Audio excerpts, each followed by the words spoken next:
11টা মাস গুনাহ করছি,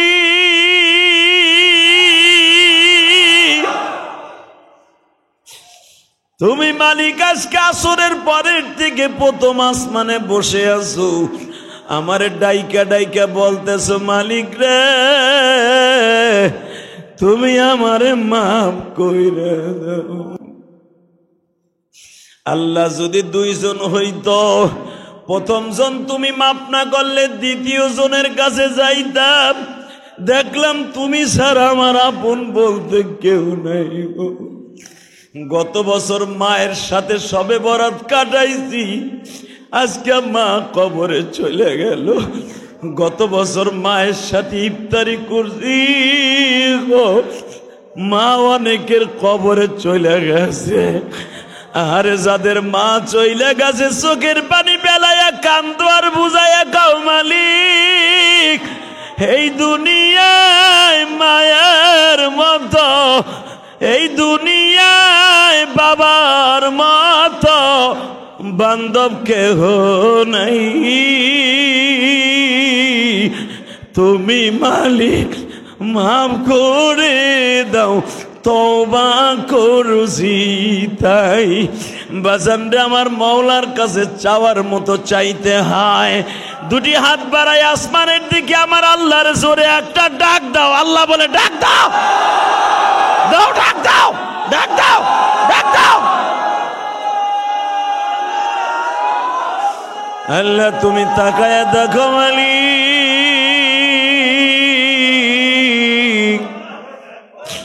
কার কাছে গেলে পাবো মাগবের সংবাদ? তুমি কি আমারে মাফ করতে পারো না গো আল্লাহ?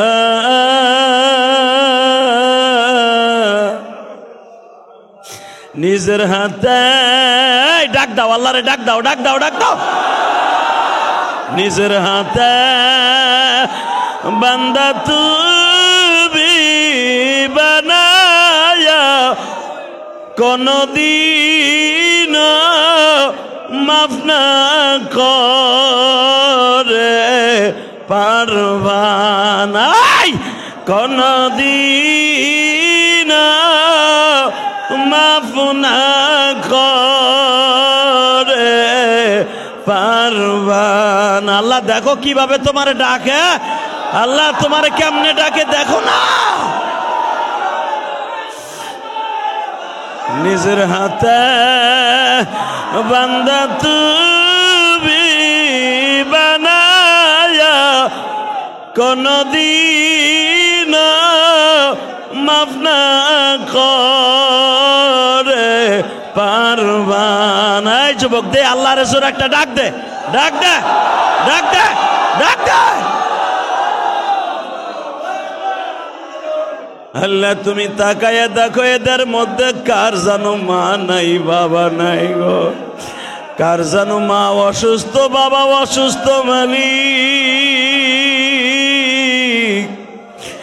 গুনার বোঝা মাথায় লইয়া তোমারে ডাকে, তুমি যদি ডাক না শোনো কার কাছে যাইয়া ডাক শোনাবো মালিক?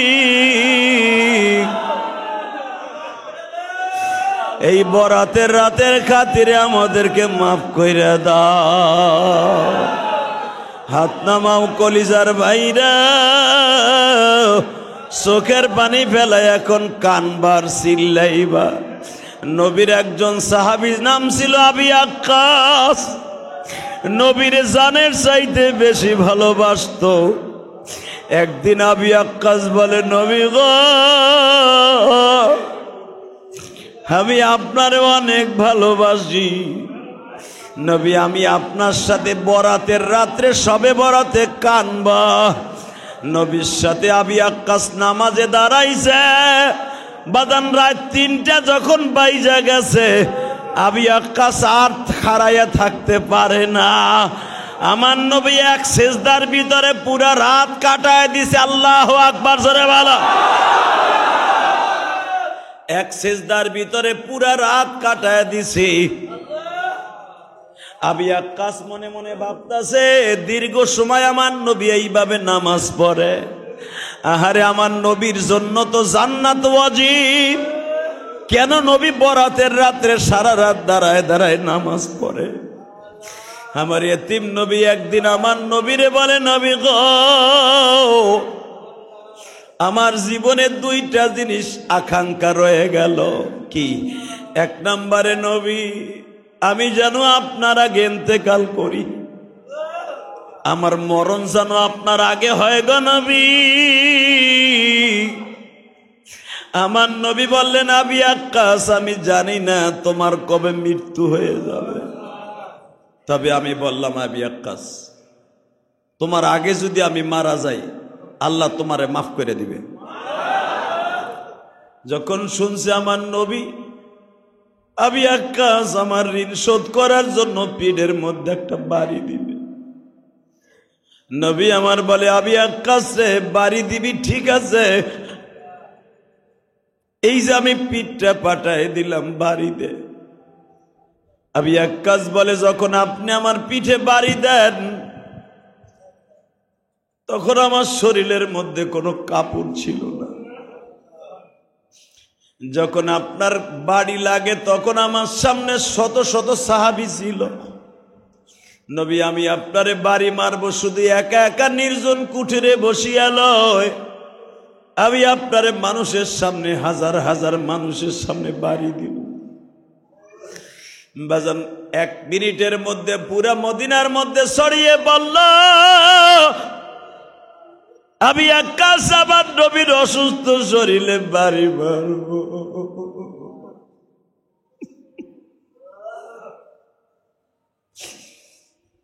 বাজানরে যখন শুনতে পাইল সাহাবায়ে কেরাম, নবী অসুস্থ শরীরের মধ্যে আবি আক্কাস নবীর পিঠে বাড়ি দিবে, সঙ্গে সঙ্গে বাজানরে হযরত আলী দৌড়ে গেছে, আবি আক্কাস, আমি তোর কাছে 100 চাবুক আনিয়ে দিব, 100টা চাবুকের রশি ছিঁড়ে ফেলবি, তবু আমার নবীর অসুস্থ শরীরে বাড়ি মারিস না রে আবি আক্কাস।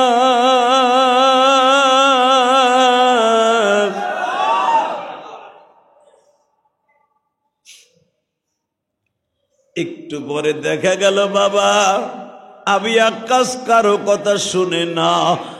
হযরত ওমর দৌড়ে এসে বলে, আবি আক্কাস রে, আমি মাক্কি জিন্দেগিতে জানোয়ার ছিলাম, আমার মতো জানোয়ার কেউ নাই, আমার মতো এত বড় নিষ্ঠুর মানুষ কেউ নাই, আমি নবীর মাথা কাটতে যাইয়া নিজের মাথা দিয়ে আসছি রে আবি আক্কাস। আমি শুনতে পাইলাম তুই বলে আমার নবীর গায়ে আঘাত করবি, এই যে ওমরের পিঠটা পাঠায় দিলাম, যত বাড়ি মনে চায় বাড়ি দে।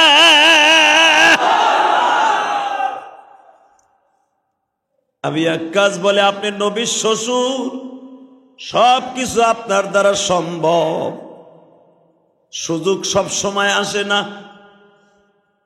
হযরত আবু বকর রাত 3টার সময় আবি আক্কাসের বাড়ি যেয়ে বলে, আবি আক্কাস রে, আমি নবীর শ্বশুর এই জন্য নয়, তুই তাকায় দেখ আমার এতিম নবীর শরীরটা কাঁপে, নবী দাঁড়ায় থাকতে পারে নাই, মৃত্যু শয্যায় সজ্জিত, তুই অবস্থায় নবীর গায়ে হাত দিস না। আমি সারাটা জীবন তোর বাড়িতে চাকর থাকব, তবু তুই আবার নবীর গায়ে বাড়ি দিস না। আবি আক্কাস বলে, নবীর শ্বশুর আপনি, সুযোগ সব সময় আসে না বাজান, এখন চিল্লাবার কানবা, আমি দেখবো নবীর আশেক এই ময়দানের মধ্যে, এই মসজিদে কয়জন আছো? নবীর আশেক যদি একজন থাকো, তার দোয়া আজকে মাওলাই ফিরাই দিয়ে পারবে না। দোয়া কবুল হওয়ার আগে আবার নবীর আশেক হইতে হবে বাবা।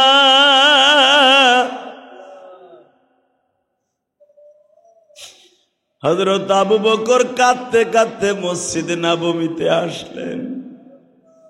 ফজরের নামাজের পরে নবী মসজিদে নববীতে বসলেন, চাবুকটা হাতে নিয়ে আবি আক্কাস মারবে।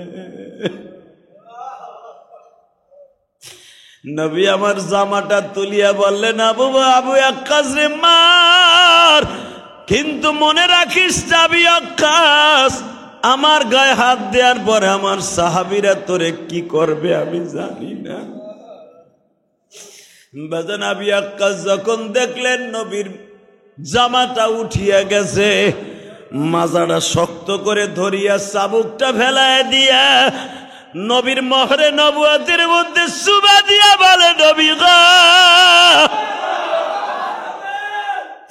আপনি কেমনে ভাবলেন আমি আপনার গায়ে বাড়ি মারব? আমি আপনার কত পাগল নবী আপনি জানেন না গো। আমার জীবনের সবচাইতে বড় আশা ছিল আপনার মোহরে নবুয়তে একটা চুমা দেয়া। নবী, আমি আপনার মোহরে নবুয়তে চুমা দিলাম, এখন কোন আপনার সাথে আমার নিবেননি? আমার নবী বলে, আবি ওয়াক্কাস রে কি করলি? আবি ওয়াক্কাস, তুই চিরদিনের জন্য জাহান্নাম হারাম করলি। বিসমিল্লাহির রহমানির রহিম। ইয়া আইয়ুহাল্লাযীনা আমানু তুবু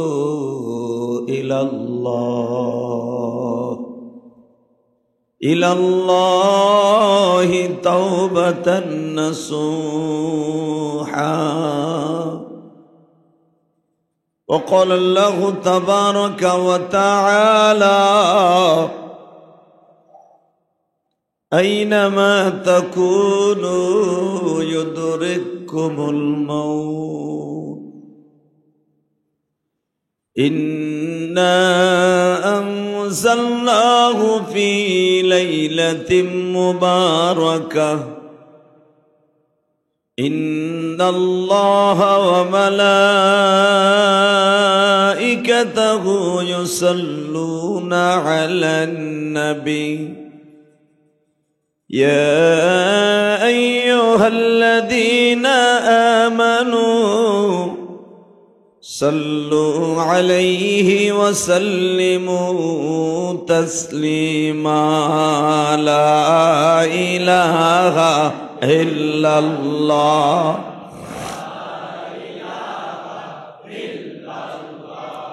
لا إله إلا الله لا إله إلا الله لا إله إلا الله لا إله إلا الله لا إله إلا الله لا إله إلا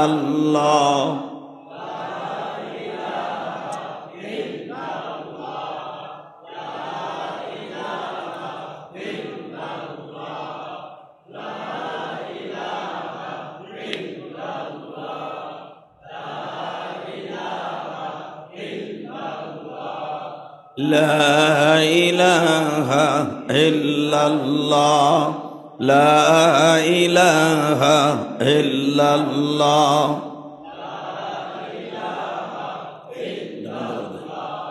لا إله إلا الله لا إله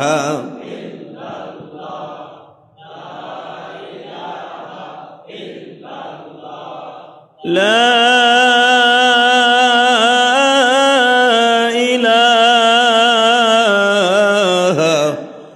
إلا الله محمد رسول الله الله الله الله الله الله الله الله الله الله الله الله الله الله الله